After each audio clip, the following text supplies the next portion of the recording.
Hello, welcome back. It's time for another training game. Again, I've been on a massive losing streak. I'm hoping that I can break that streak and get back on the winning bandwagon. I said that last game. I've said it again now. We've dropped beneath 1700 rating level. It really doesn't matter. Let's play. I think what I've been doing wrong potentially is looking for too many fireworks.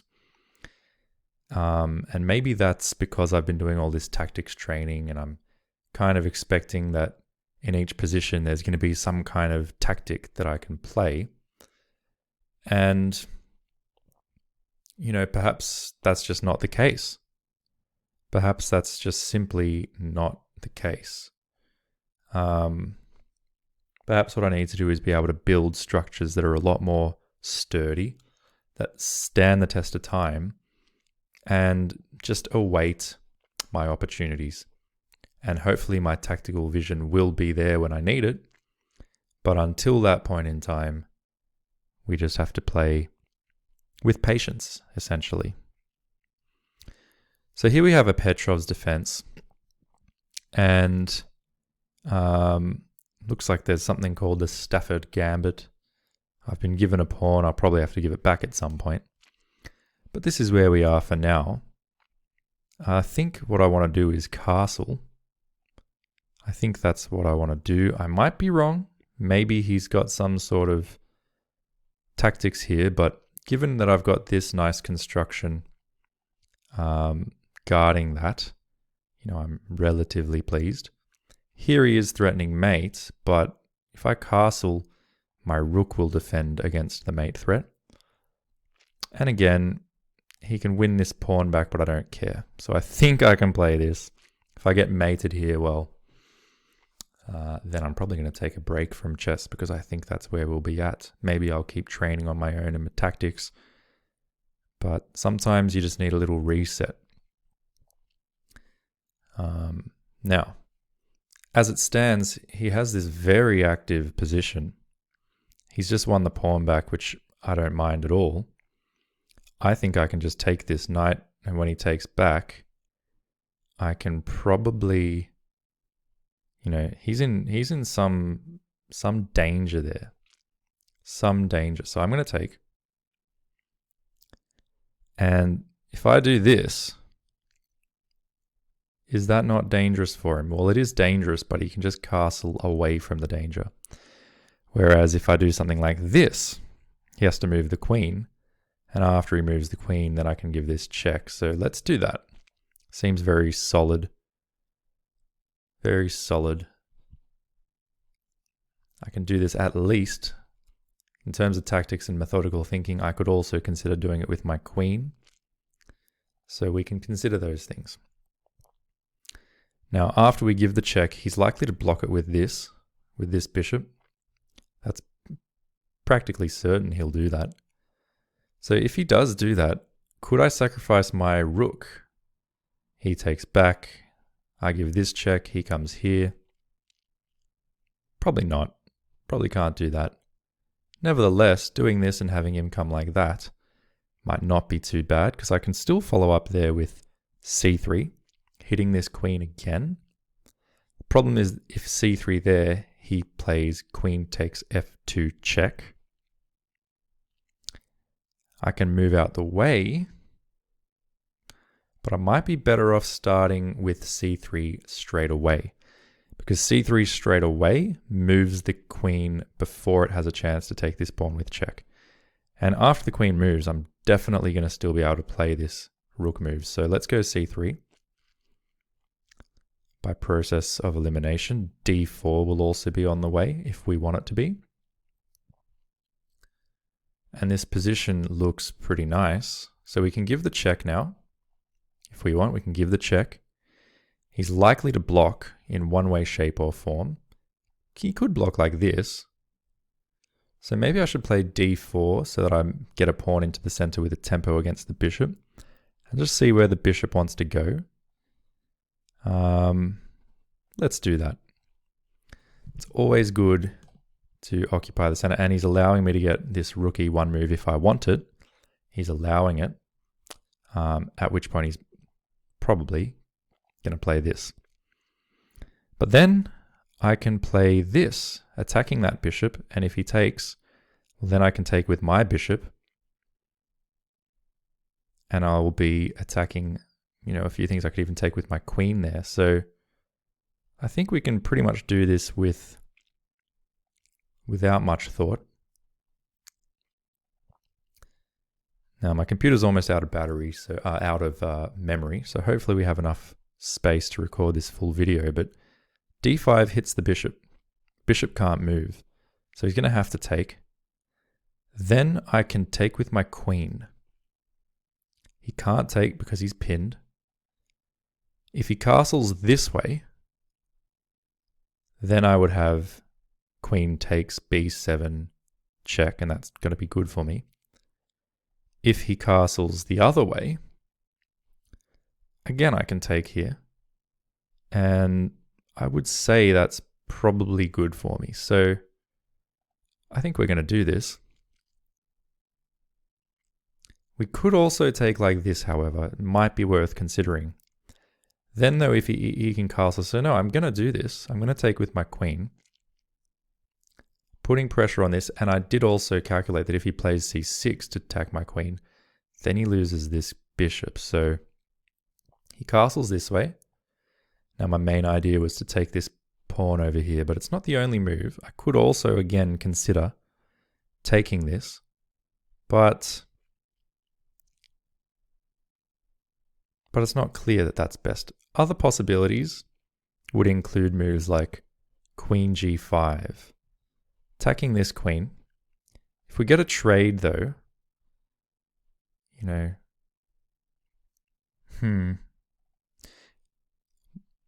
don't think that's as good as just taking this pawn, basically. If I take the pawn, he can attack me with his rook. If he does that, I can trade my queen for 2 rooks. And I reckon there I'm better. If he attacks me with this rook, well, then I can take this pawn, and I should be fine there too. So that's what I'm going to do. I'll take this pawn. I think everything still looks solid. Meanwhile, he now has 2 isolated pawns, which represent weaknesses in his position. While his bishops are more active than mine, potentially, although my light squared bishop is very nice, his dark squared bishop is more active than mine. My rook is better than his.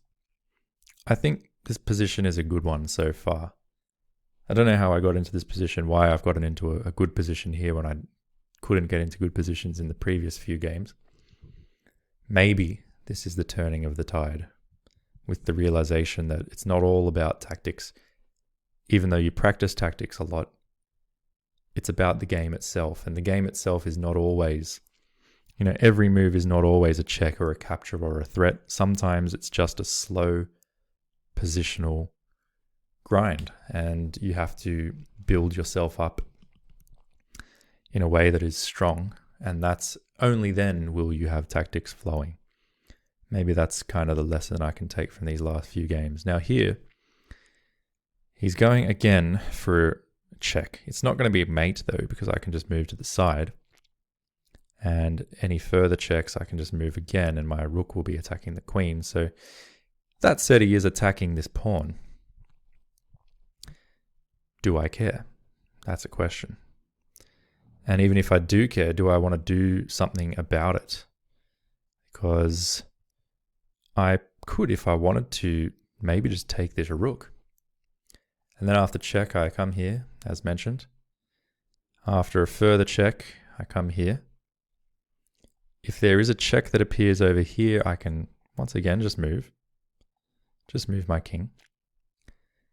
And at that point, he has to kind of move the queen.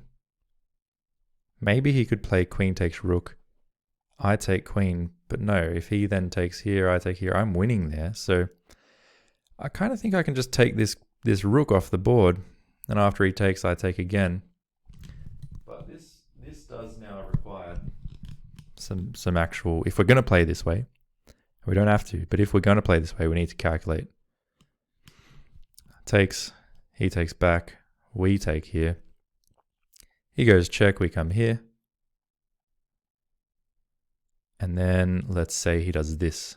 Well, he doesn't have the machinery to trap our bishop up here after these trades. There's no way for him to really trap that bishop, which is nice. So I think we probably can get away with this.